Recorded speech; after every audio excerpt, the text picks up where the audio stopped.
Hi, my name is Jose Torres, and I will be talking about the Individuals in the Household program run by FEMA, the Federal Emergency Management Agency.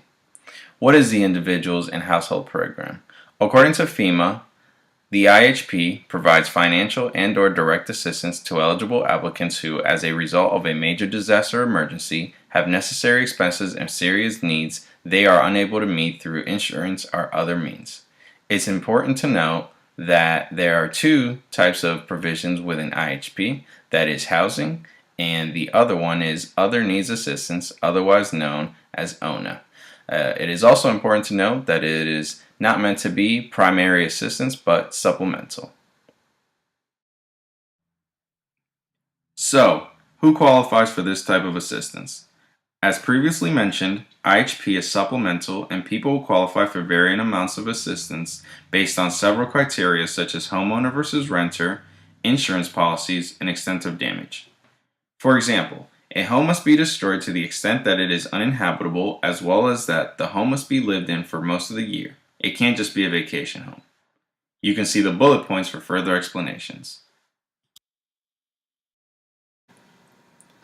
What is the housing assistance portion of the program? There are provisions for temporary housing assistance that may include financial help for temporary rental as well as manufactured housing if there are not available facilities. Repair assistance may be offered as well. It is important to once again note that this is a supplemental program. Therefore, a home may not be returned to pre-disaster state, but should be made safe and livable. The other provision of IHP is ONA. ONA is a sort of catch-all that would pay for many of the miscellaneous items and services that individuals lack in the aftermath of a disaster. This may include a vehicle, appliances, protective clothing required by an employer, medical care, and other essentials.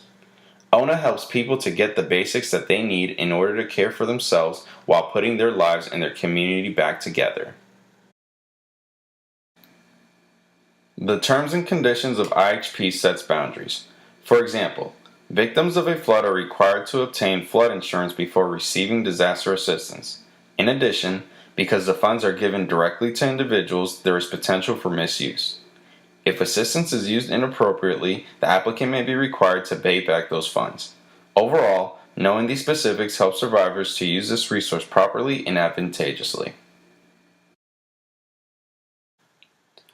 We've learned about what IHP intends to achieve. Let's take a look at how it achieves those things. After an approval process that involves the state as well as the survivors themselves requesting assistance, funding is actually given from the federal treasury directly to survivors. Having FEMA staffing on the ground working with members of the community to distribute money and resources to individuals has an enormous impact on morale.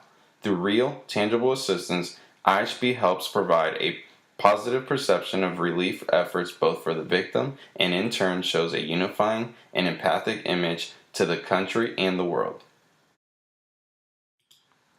Thank you for watching. I hope you found this video about IHP to be informative.